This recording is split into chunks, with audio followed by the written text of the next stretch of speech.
It's the first time for me. It's about 28 degrees in the southwest of Ireland at one of the great courses of the world, Old Head. Just played at a lovely round, great company. How could it possibly improve? Well, only one way. Throw in a bottle of South African wine. This is Heinz Lamotte Sauvignon Blanc out of 2019. The head of wine here, a guy called Jim, highly recommended it. It's made beautifully with some seafood linguine. And what's already been an absolutely marvellous day is even more so. Cheers.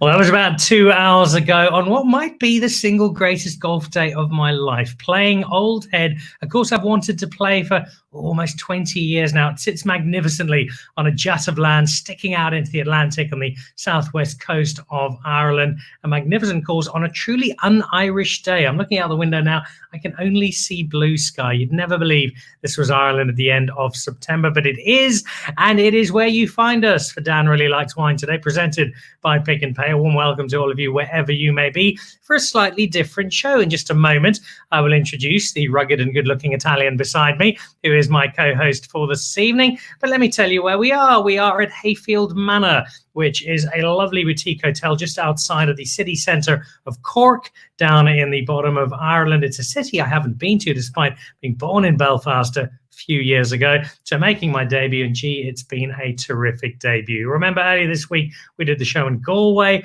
Well, today the show comes to you from Cork, and it comes to you not just from Hayfield Manor, but in the presence of a failed electrician called Simone Davide Buffi. Simone, welcome. Lovely to have you on the show. Hi, Dan. Thank you. Thank you to let me this chance to be with you in this show. So completely new for me, and never been in South Africa. But so I'm feeling at the moment that South African wine are stunning, and why not? They're working very well. They need a bit of push because they're not quite popular here in Ireland. To be honest, neither in Italy, I would say, but they're probably even worse in Italy. But so very stunning wine. So yeah, for sure. And I had a pleasure to know a few of the producer that. So the wine that we're gonna taste today, but. So, yeah, thank you. Well, I opened your wine list last night. I had a splendid dinner here last night, a really, really outstanding meal. And the wine was all presented to me by my new best Italian wine friend in the world, Simone. And we had some terrific wine. But I also looked through the wine list and I found some South African wine. And amongst the South African producers, we found Bouchard Finlayson and we found Spice Route. And in just a moment, we'll be catching up with one of the greats of South African wine, Peter Finlayson, the godfather of Pinot Noir. He's off collecting oysters somewhere in Stilby at the moment, I think. And then Charl du Plessis, that mountain baking winemaker from Spice Route. So we'll be speaking to both of them in just a moment. Let's tell a little bit about your story first, though, before we get into the wine. The failed electrician from Italy who finds himself in Cork. Yeah, so it's true. Honestly, my background, I started as an electrician since... So I was 15. I was very bad at school. So as I told you last night, and but the career is ended around late 20s, I would say. And I started this new journey, which is still going, and which was hospitality, start in Italy. And and now I moved in Ireland. I moved in Ireland 6 years ago. As I told you again, the first 2 years, I used only just to improve my English, which is, I need a bit more, honestly. But and now so I'm here. I ended in Hayfield Manor, 5-star hotel in Cork, the only 5-star hotel in Cork, very family hotel, I would say. It's not huge hotel. We have around 80 rooms. So I try to keep going with my wine project. Not too big, but so, yeah. I'm fascinated in the transition because electrician to sommelier is not a natural journey, Simone. No. So how do you go from fixing circuits and repairing light bulbs to wine? I told you, late 20s. I thought, I have to do something different in my life. I don't want to end it doing the electrician, It's something that I really like. I still doing some small job at home. But I say what I'm gonna do. I didn't study. I'm not liar, and I'm not a lawyer, so I didn't study for lawyer. I can be a lawyer. I say, why not hospitality? And I start as a simple waiter, and but I fixed the goal for myself. I say, listen, Simone, waiter is not enough. I need to be, if it's waiter in a high standard restaurant or hospitality. And so in a couple of years, I was in Trentino, a star Michelin restaurant called Malgapanna, there where the passion with wine started, next to a gentleman, fantastic person. So there I started the journey. I didn't start straight away with the studying because honestly, I start from the practice. I start to drink, but in a good way, sorry, in a good way, to taste. And then after 3 years, I did my first course in Italy, which is AIS, which is an Italian association for sommelier. I did the first, I did the second, and then between the second and the third, I moved in Ireland. When I was in Ireland, the first year in Ireland, I started the third. It was very tough because up and down, Cork, Italy, Cork, Italy, Cork, Italy, for about 3 months. It went very well. I passed the third level exam, and I got this qualification. But unfortunately, AIS is not recognized abroad. So I say, I have to put another effort. And I started the WSAT. They gave me the chance to start from the third level because my background in Italy. And finally, I got the third level WSAT, which has opened the mind around the wine world, to be honest. It was a great achievement for me. Well, congratulations on it, and congratulations on finding yourself here being the Hayfield Manor. It's a place that Peter Finlayson knows rather well. Before we ask him for his memories, let's have a quick look. This is Cork's only 5-star hotel, and it's my new favourite place in Cork.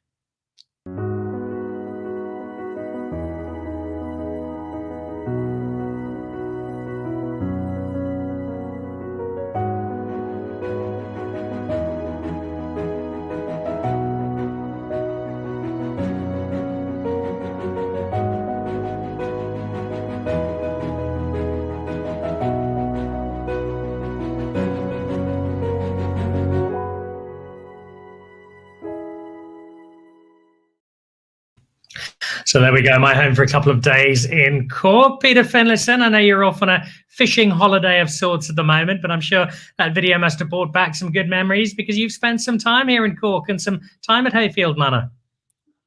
Yes, can you hear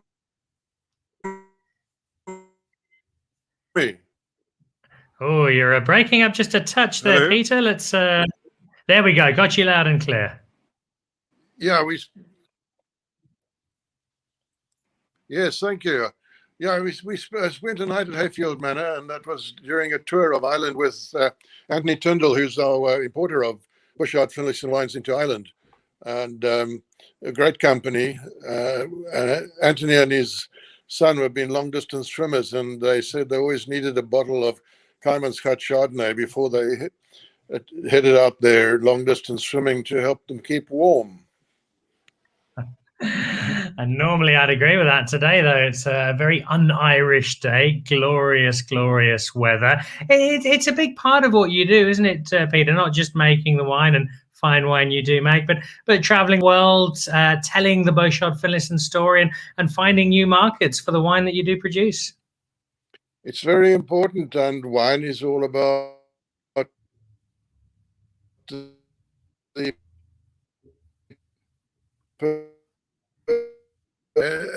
an element of is that we are actually old world, and we are old world in the sense that the soils on which we produce our wines and our grapes have been undisturbed for 120,000 years of time period, whereas if you consider the vineyards in much of Europe,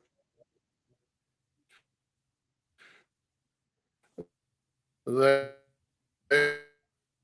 have I saw 1,000 years ago.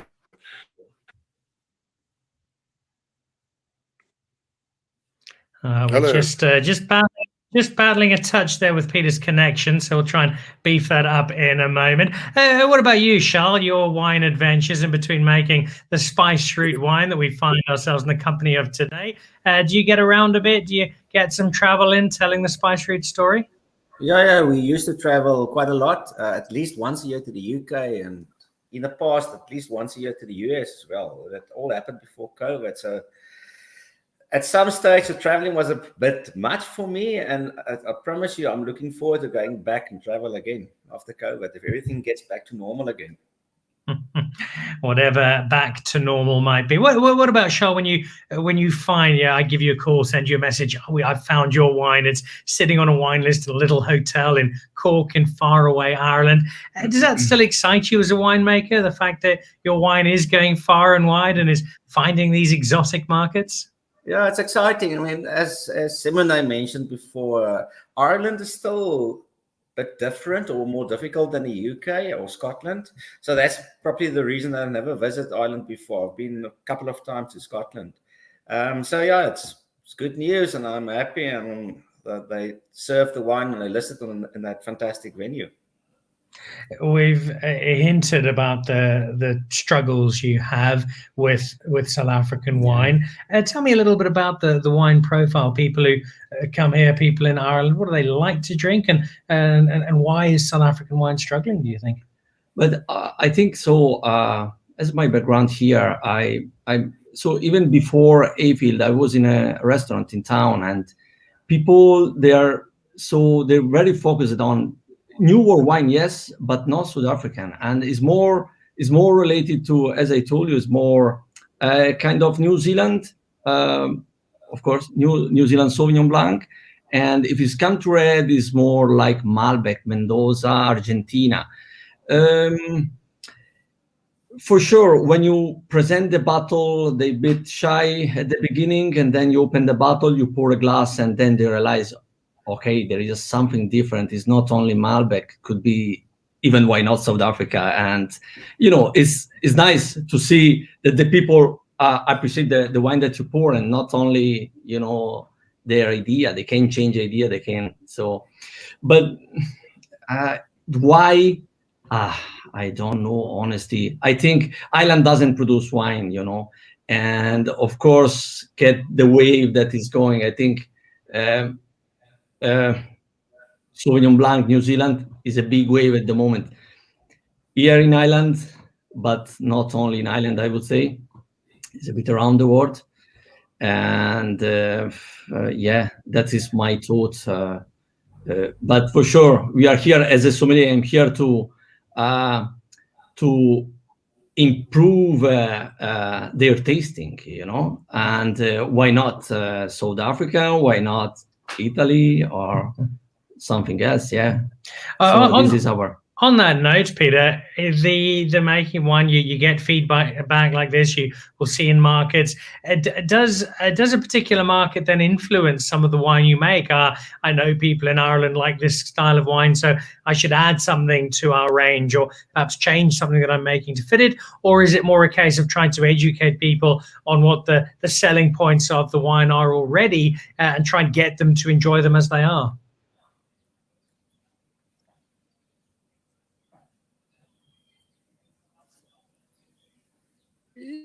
I think what's important for folks to understand is that the technology and the expertise in making world-class wines exists in virtually all wine-producing countries of the world. So you're going to have a pyramid structure, and in virtually every wine land, there are some cellars that are doing excellent jobs, as good as can compete with the best in the world, and you're not paying the ransom price that you would be looking at if you were buying Burgundy or top Bordeaux or wines from the Napa Valley. So for those who want to get value for money, South Africa is right in there with a better chance than you're going to find paying for top names.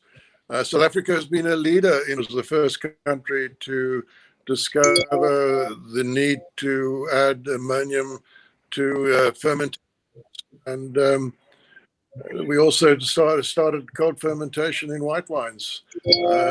Just like Chris Barnett was the pioneer of hot transplant, and pioneering in winemaking. How's that? I think that's a great summary, and one that leads rather nicely into the wine. You want me to add some more? Well, let's taste the wine with you in just a moment. Before I do that, though, a similar question to you, Charl. In terms of spice route, how much wine do you see going around the world, and are there particular territories where your wine in general, or a specific wine of yours, seems to find more favor than in other spaces?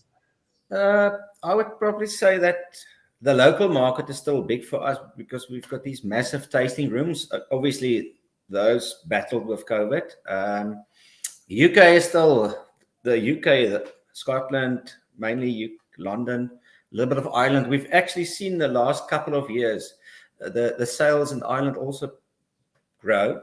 And the US market is very important for us, and then obviously the Scandinavian market as well.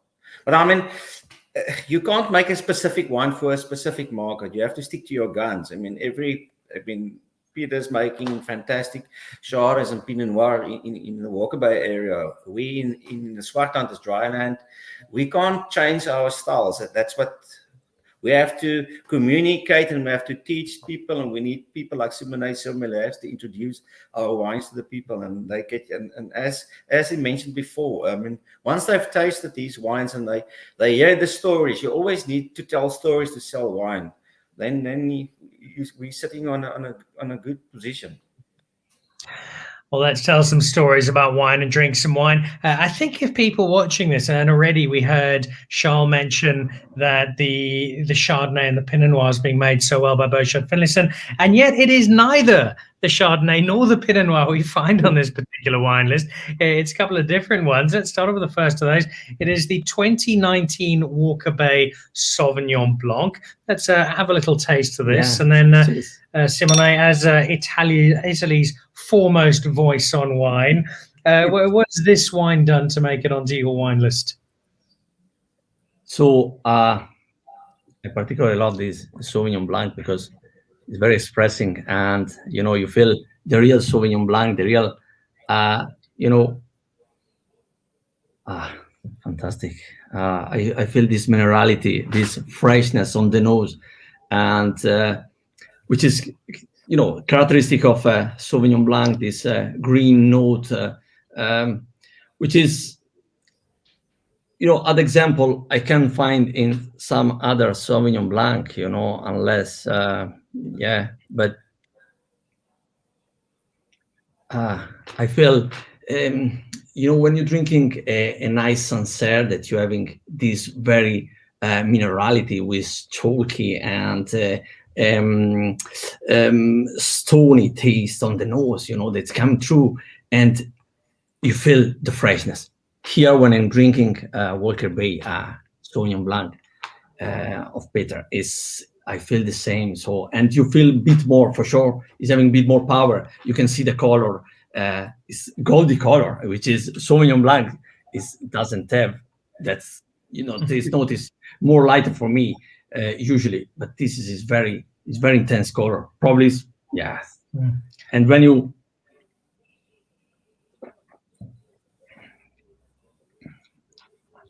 when you taste, bam, you have this fruit, this tropical fruit that refresh your palate, but still very good acidity, which is come through. And as we know, acidity is the best partner for food, and this is a wine that pairing very well with all the fish that you didn't have fish last night, but fishes in Ireland is another big part. If you're thinking sole or halibut, so it's something that match fantastically. I mean, you could have said absolutely anything because you've just got that really cool Italian accent, which makes you sound awesome. But you give a really good understanding of why this wine is here. Peter, most people immediately, they hear Bouchard Finlayson. We know the work you've done with Pinot Noir and putting Pinot Noir on the map for South Africa. The Chardonnay sits in a similar bracket. Sauvignon Blanc is not what we speak of quite so quickly when we think of Bouchard Finlayson, yet as we're seeing here, it's a wonderful example. Tell us a little about the Sauvignon Blanc and where it sits in the Bouchard Finlayson story.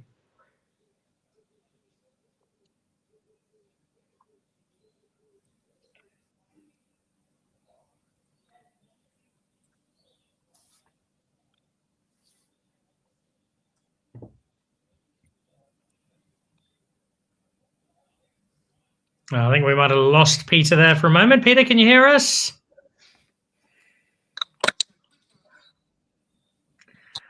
All right, let's try and get back to Peter. Let's jump over then to Sauvignon Blanc is very important to us. We are first to, I think, say that we ourselves do not put enough effort behind selling it, but it is our single biggest sales label. By label. I can hear you loud and clear.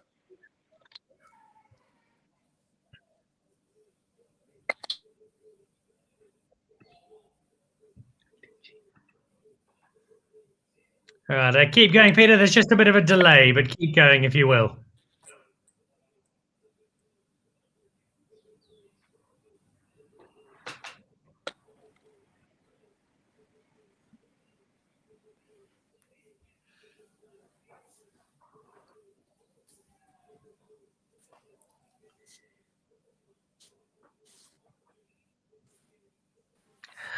All right. Well, we'll come back to Peter in just a moment. Let's jump over. Let's go grab one of the Spice Street wines, and it's this Chakalaka that I think I'd like to try first up.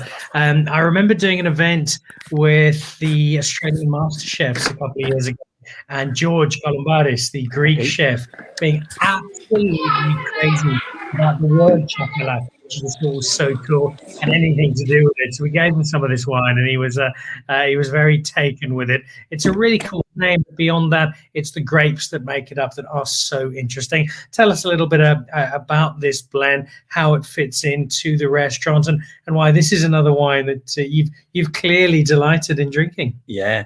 So basically, I'm Italian, but I really love the wine that are very spicy. And I found, so I tasted the first time Chakalaka, it was a couple of years ago, when I was working in another hotel.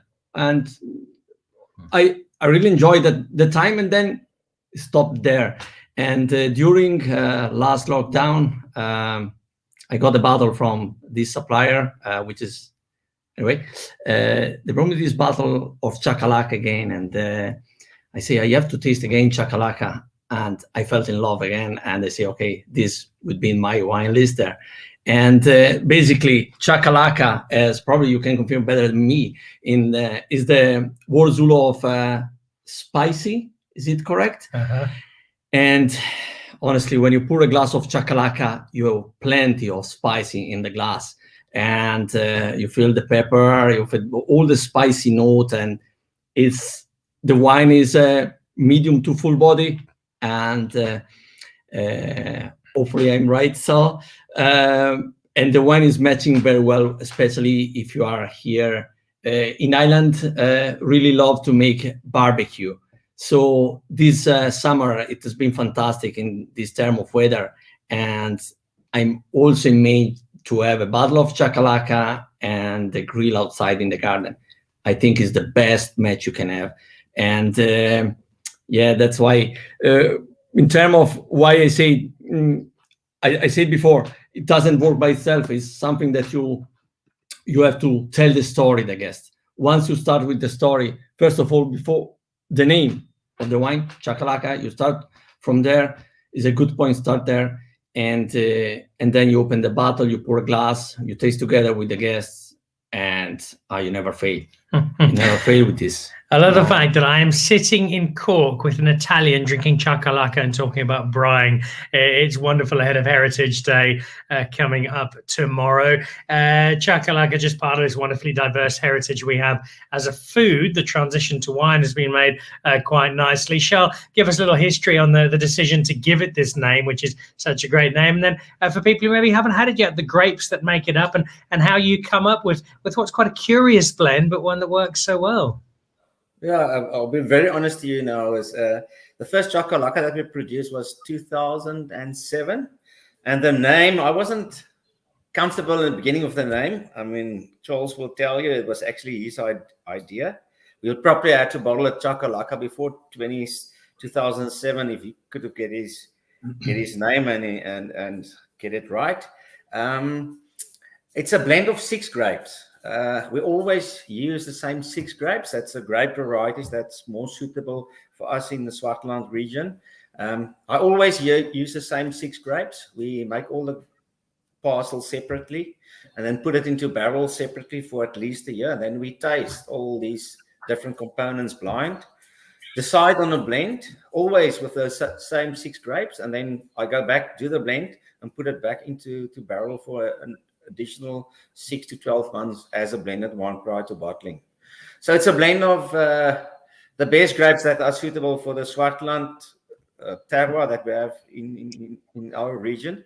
It's Shiraz, Mourvedre, Carignan, Petit Syrah, or Durif, Tannat, and Grenache. It's an extraordinary collection, and a lot of those wines, I guarantee there'll be a few people scratching their heads and going, Tannat, what on earth is that? Where do you find Carignan? And yet these are grapes, as you say, that work so nicely with the Swartland. Do you think it fits into a pattern of where we're perhaps seeing wine go in South Africa, the Swartland in particular, as the climate becomes even more Mediterranean, gets a little bit drier, that these are grapes that are going to have an even more prominent role to play beyond just simply one blend out of spice route? I'm sure. I think with global warming and climate change, as you mentioned before, I think more people, even outside the Swartland, have to look into these grape varieties. And I mean, for me as a winemaker, and next year is my 20th year at Spice Route, I mean, in an ideal world, I would only love to make chakalaka. I mean, it's just a fantastic wine and it's such a beautiful story to tell as well. I mean, chakalaka, another meaning, it's Zulu, it means togetherness, and it's a rainbow nation, 11 different languages, and the wine itself, it's a blend of 6 different grapes, which they really do come together so nicely. It's a slightly quirky wine. It's got something just that little bit different to it, which is not surprising when you know what it's made up of. But gee, it's fun to drink, and I think it's a summer red that's big enough to keep most people happy, but still have a lightness of touch to it. It's a great sense of balance. It is the second of our 4 wines. Let's jump over to one for our third wine that you should really be able to absolutely nail here, Simone, because the Hannibal out of Bouchard Finlayson is just drowning in Italian grapes. There's Correct. a Sangiovese and Nebbiolo in there.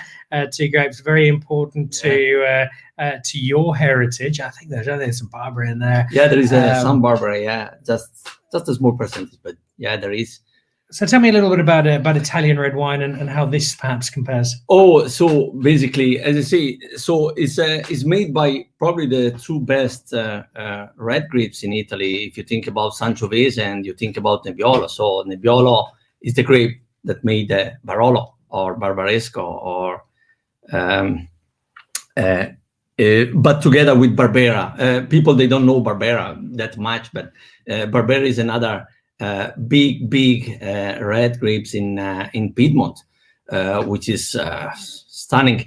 But come back, so it's I would say it's 50% Italian grapes and 50% you can say it French. So we have also Pinot Noir, Mourvedre, together with Shiraz. What about the wine? You feel really Burgundy style in terms. Don't get me wrong. So Burgundy is one thing, and Hannibal another thing, come from South Africa. But if you think you have to explain fast to a guest with a very simple word, you go straight to say, is it a Burgundian style with a bit more body? For sure. So Sangiovese and Nebbiolo, they having very big acidity, and which is, you can feel in the glass the freshness of the wine.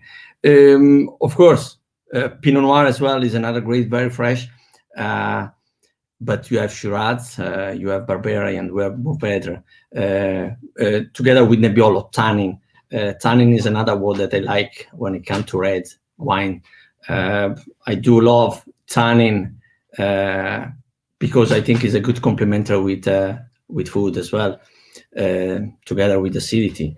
It's Hannibal. So even the nose, you feel this bit of smoothness. I feel a bit of tar. I feel a bit of mushroom. Is bring me back to Italy. If I think drinking Barolo is those days, you have forest floor, mushroom, tar, and that's what I'm tasting in Hannibal. But when it's come to the palate, it's changing. Well, let's see if we've got our winemaker in some slightly better reception. Peter, tell us the story of the Hannibal, how you settled on this particular blend, the second slightly unusual but very welcome blend we have on the show today, and how you settled on the name.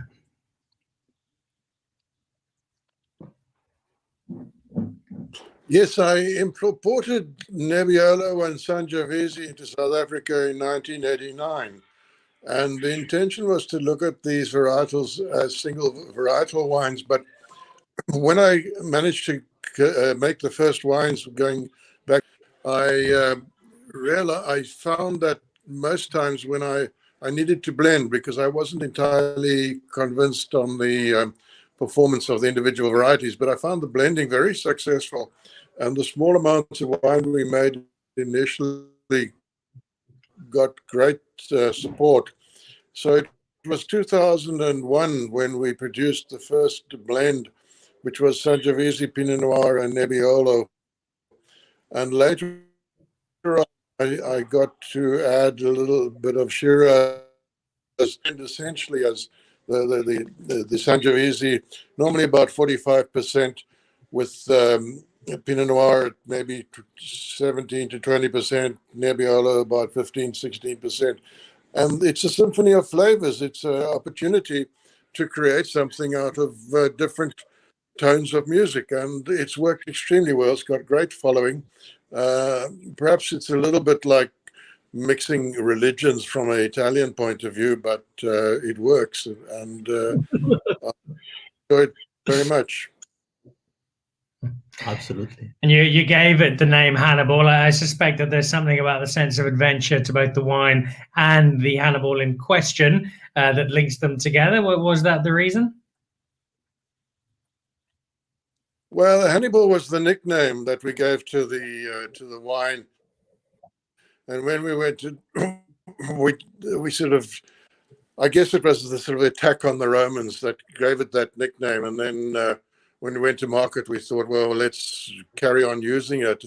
And the other nice thing about Hannibal, it rhymes with the tune of Danny Boy. So you in Ireland, you can sing, "Oh, Hannibal, the vines are growing."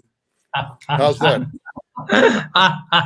That might be the single best piece of original music we've ever had on the show. Thank you, Mr. Finlayson, and a great voice there as well. Our very own Himmelanata Pavarotti bursting into full cry. While we've got you on in slightly better connection there, if we can just jump back for a moment to that Sauvignon Blanc and just finish off the question there, just framing the Sauvignon Blanc for us in the setup of Bouchard Finlayson, because you've won over Simone here with the quality of it. We always think automatically of your Chardonnay and your Pinot Noir. It's a great wine. How does it fit in to the Bouchard Finlayson story?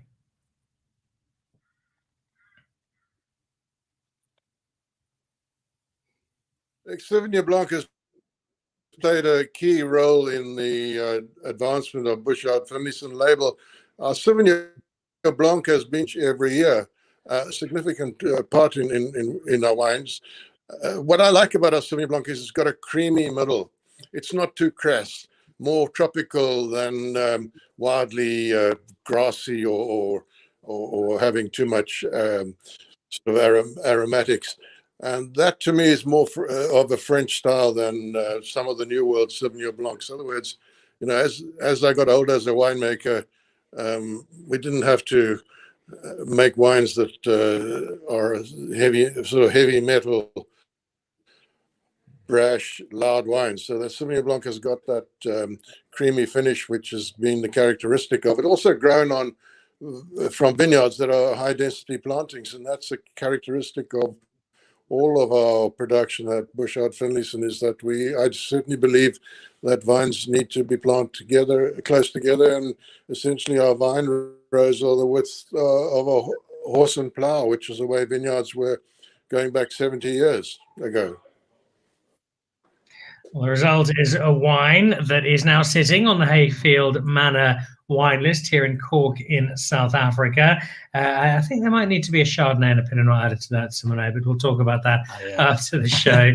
It is Heritage Day tomorrow in South Africa, and we can't do a show without talking about the quintessentially South African grape that is Pinotage, which also just happens to be on the wine list. Do people understand a bit more about Pinotage? Is it a grape that the tourist, the Irish wine drinker will recognize? Oh, that's South African. Yes, I'm happy to try it. But probably Pinotage, when it's come to recognition, is the most recognizable grape from South Africa. For me, people, if you mention Pinotage, they know that it's South African, And it's not, from point of view, it's very nice wine to drink, grape that's made by Pinotage, but I would say in the meantime, it's not an easy wine to drink. Of course, is a cross of Pinot Noir and Cinsault, which is, you think, but it's Pinot Noir, it's gonna be like no opposite, so you're gonna have a very bold wine, But yeah, probably I say the Pinotage is those kind of wine that if you can live there and you don't say nothing, it's sell by itself.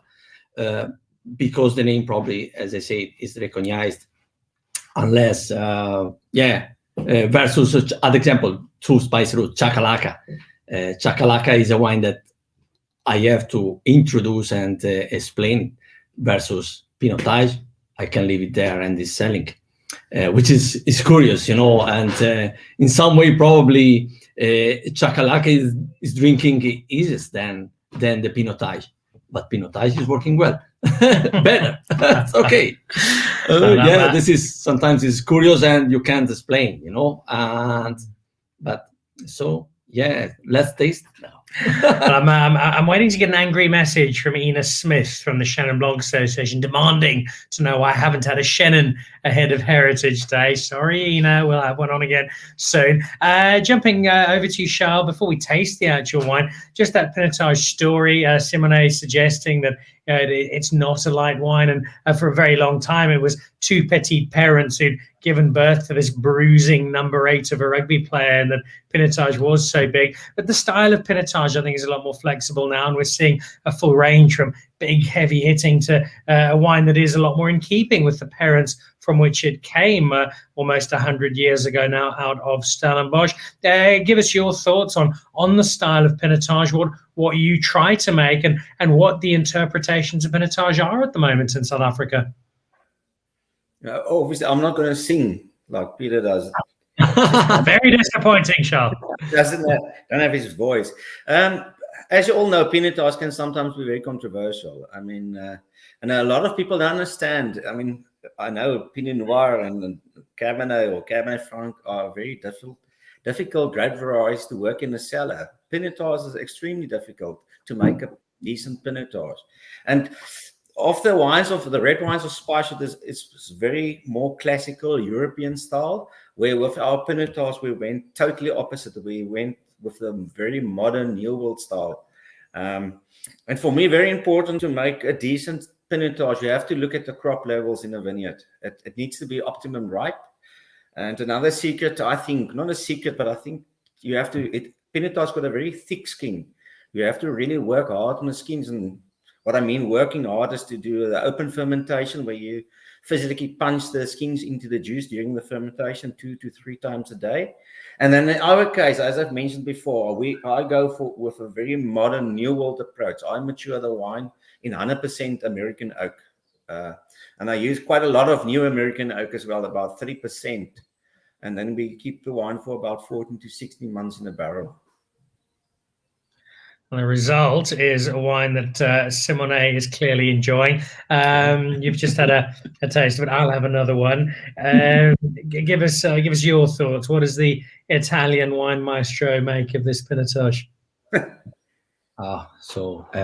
I say, the wine is, despite, as I say, it's made with Pinot Noir. There is Pinot Noir in a crossing, people are, but when it's come to the nose, you feel straight away those big black fruits that come through very ripe, and of course you feel, as Charl said, you feel that there is oak in it, and there is this spicy note. There's still it's come the bit of tiny vanilla coconut, which from American oak is quite normal, but the wine is very, very well balanced, and when you're drinking, the wine is fresh and very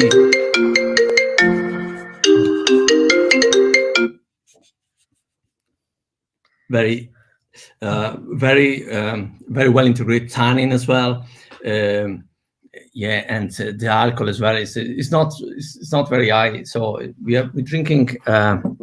Charles, we're drinking 2018, which is having 13.5 of alcohol, which is very nice, and it's very approachable wine, and I too really like. And it's another stunning wine. It's all the time when you open a bottle, and you reread the story, because I admit I have, it's not a big wine list, but sometimes I have to open the book and check. So let me see what's the story here. I'm human. I can't remember everything, but and all the time you read the story, the wine become more and more interesting, and Pinotage, as I said. So it doesn't need many explanation. As I said, it's well recognized here in Ireland.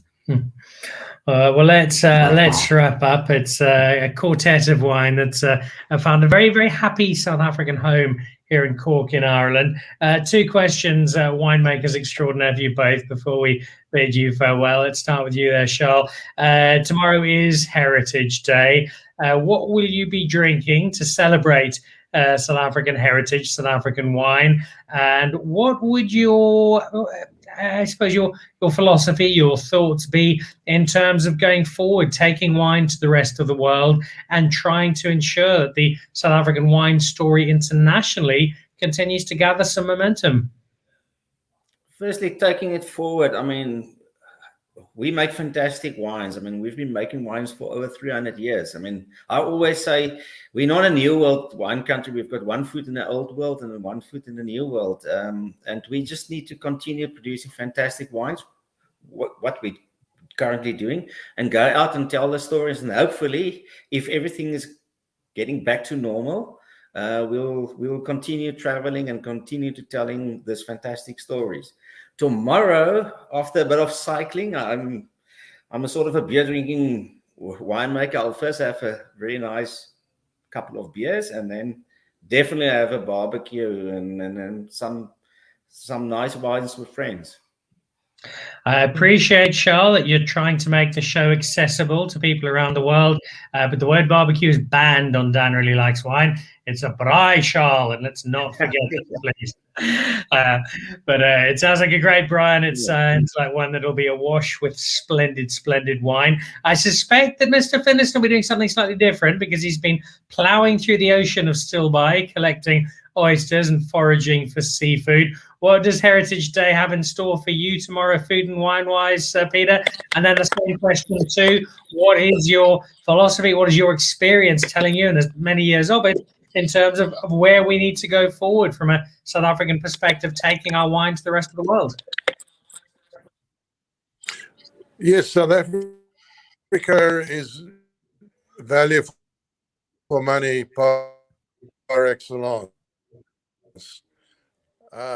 Going forward, I believe that we have our various appellations that are now evolving, and I think that these appellations will become specialist appellations, and in that way they will gain international respect. This takes time. But as I mentioned, with the varietals that work so well in South Africa, such as Chenin Blanc, and in the Himalaya, we have the Pinot Noir, which has done so well. On Heritage Day tomorrow, I'm actually entertaining visitors to the farm. I leave this spot, which is about 300 kilometers from Bouchard, Finlayson, at 6 o'clock tomorrow morning, and I will be working, receiving visitors to the farm and offering them boerewors on, which is a traditional South African sausage on the braai, as you say, which is the first time for me, but that is the way we going to approach tomorrow. And I think Simone would be very amused or interested to note that last night I opened a bottle of Esforzato from Valtellina, beautiful Nebbiolo, and I think that was my highlight of the week. One of those rare gems from Italy. Exactly. So this is Forzato that is having this appassionate approaches, approach with Nebbiolos. Fantastic. Which is Kevin Nasca, sorry, over there. It's one of the things I love about wine, and how we have South Africans and Italians sitting here in Ireland, back in South Africa, and wine just brings us all together beautifully. We'd like to see more South African wine here, of course, and not just in your wine list, which does have a nice little selection, but across Ireland. As a parting shot for today, Simone, South African winemakers who are watching this thinking, I'd love to get some more wine into Ireland. What do you think they can do to have more of an impact on the Irish wine drinker? Oh, honestly, nice easy question for you. No, it's as I said, the wine, they don't need to change nothing. As Peter said, the Sauvignon Blanc, at example, is having this European approach, versus the New World approach, which is working by itself. The problem is sometimes people thinking, South African Sauvignon Blanc probably is a bulk production, and I think they're gonna make this thinking their mind, because to be honest, as I said, if you open a bottle of Sauvignon Blanc, I say probably you're gonna enjoy as much as you enjoy a bottle of Sancerre, a bottle of Pouilly, even better, and you spend less. And I think is at the end it's okay, we are in a 5-star and we can talk about money, but anyway, people as well, when they come to wine and I say, I know I don't want to spend 200, 300, 400, whatever for whatever, but here in this case you're gonna spend less than a bottle of Sancerre and you're gonna have much fun. It's just try to, I think is a sommelier aim now. So it's our goal is we need to try not to teach, but for sure to train the palates to taste different wine, not only the well-known name, just going forward. And I would like what I'm doing. Of course, I'm Italian, I'm playing a role in between, but anyway, it's the full wine list. I say Sauvignon Blanc, okay, tonight we don't gonna drink New Zealand or French. Why not? Could be South African and could be Italian. Why not? But yeah, this is, I think is what I'm trying to do here in Hayfield, and in that term, what the winemaker can do, keep going, you're doing very well, stop, keep going this way. For me, it's nothing to change. I say our South African wine, not it. As I say, for me, no makes sense to say if now Peter start to make a Sauvignon Blanc in the way of New Zealand to sell more Sauvignon Blanc. No sense for me. Why? You have your identity. Those wines, they have own identity, and it's nice to see Italian grapes growing in South Africa. As Peter said, probably some Italian said, "Oh, never blend Sangiovese and Nebbiolo," but it worked, and we have the proof here with the Hannibal. And same, we have Chakalaka, another six grape blended together. It's fantastic result, you know. Nothing to change, I say. I think it's just a communication.